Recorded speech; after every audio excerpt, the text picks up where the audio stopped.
Kiki Benny.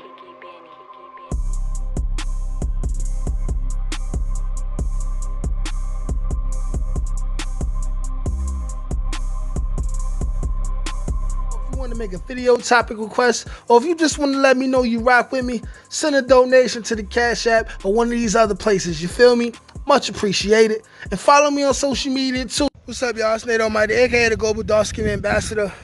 I got about 12%, so I don't know if this damn camera gonna cut off while I'm telling this story on this vlog, but I want to talk about some of the brokest times in my life, right? And how I caught an attempted robbery with my baby mom. But when I say caught, I mean like we attempted to rob somebody and ended up not falling through with it because of me, you know what I'm saying? I basically saved our asses. But going into some of my brokest times, like if you a subscriber of mine, I need y'all to understand that I'm nowhere near where I want to be, but I'm doing way better than I used to, you know? Like, I was extremely lazy and lacking of knowledge in my early 20s, around the time where I first became a father with my oldest son, Cameron. You know,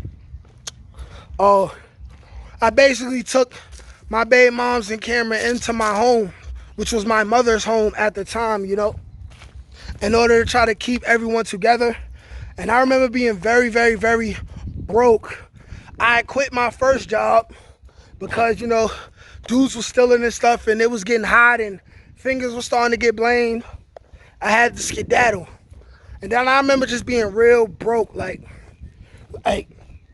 so people could really relate. I'ma really keep it a stack. Like, I was real broke. Like my mom's was literally giving me $5 a day. Period. You know what I was doing with that? Buying weed most of the time. Buying dirt, because I couldn't even afford the loud, you feel me? Broke. I ain't have a certain level of hustle in me, you know what I'm saying? I was too spooked to sell drugs and stand around all day trying to get a heroin or a crack sale off. Like, that wasn't for me. My thing was robbery, right? Which is another essential part of the story, you know what I'm saying? But another aspect of how broke I was, I remember really feeling inadequate and less of a man the first year of my son's life. Because I remember many times I was broke and I was not able to afford to even buy my son diapers, let alone clothes and all that other stuff, you know what I'm saying, that kids need. You know, like, if you from New York City, there's a brand of diapers called the Fitties. Y'all know that, the cheapest diapers you could ever buy. They was $7 at the time, right? But the kid takes one piss, they run through that diaper, right? I remember I couldn't afford that. I remember being at my baby mom's house and my son needed diapers. I'm looking towards her brother or her aunt or somebody, right, to buy my son diapers. They give her the money. I'm walking with my baby moms to buy these diapers. I'm the man. I was supposed to provide, you know what I'm saying? Stuff like that, I'm still not over, you know what I'm saying? I don't forgive myself for, you know, because I was a bum. And it's not because I was a felon, which is why I wasn't making no money. It's because I was too lazy to even hit the internet and try to figure out what to do, you know what I'm saying? Like, it don't cost no money to start a YouTube channel. I could have easily started a YouTube channel back then, and I would have been one of the most lit YouTubers in the world right now, you feel me? But it's all right, that day's still coming. But I was that broke, to the point where this one night, right, me and my baby moms, we in my mom's crib, right? We got our son, it's about his bedtime. I'm talking to my baby moms, I'm like, hey, listen, you wanna catch a jux? And for those of y'all that don't know what a jux is, a jux means robbery in New York. That's what a jux is, right? My baby mama like, yeah. Now, one thing I will say about my baby moms is,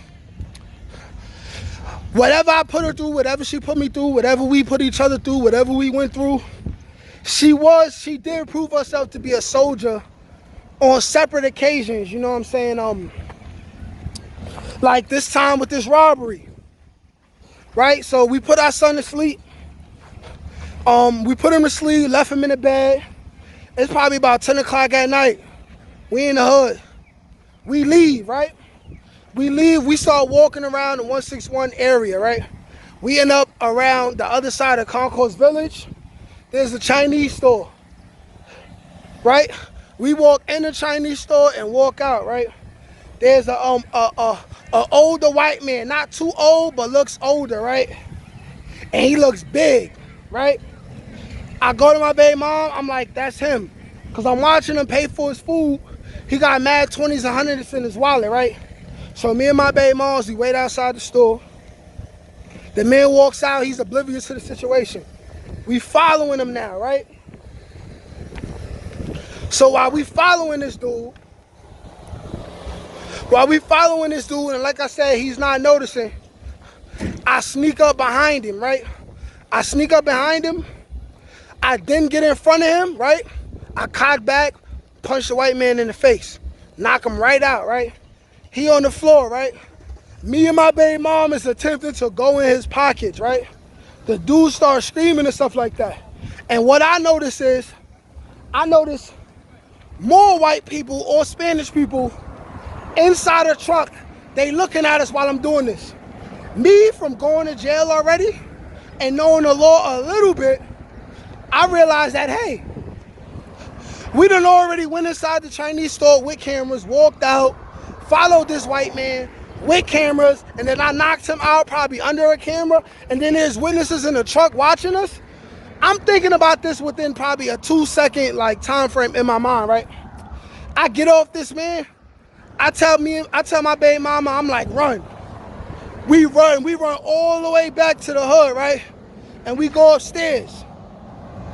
She like, why you ain't finished the job? I'm like, yo, listen, we is about to go to jail, and our son was about to not have parents in the morning. You know what I'm saying? And so another point in this lesson I want to say is, don't make drastic decisions when you're in times of grief, when you're in times of adversity, you know? Because that situation, me and my baby moms could have easily ended up being co-defendants. And then here's the thing. I'm not a rat, and I'm not going to allow my baby moms to sit in jail for something that was my idea. So I would have just ended up taking the whole charge, catching a whole nother felony. You know what I'm saying? This would have been my second felony, and I attacked the white man. They gave me at least 5 flat for that, right? So then I would have missed 5 years of my son's life just for being poor and being thirsty, you know what I'm saying? When all I had to do was gather some information, really believe in myself, take a slice of that humble pie, you know? I was real broke, but my brokest days is ahead of me. My brokest days is behind me, and my richest days is ahead of me, man. Learn from this story. Anybody younger than me, take from this. Be better than me. Not like me. Like, share, comment, subscribe. Peace.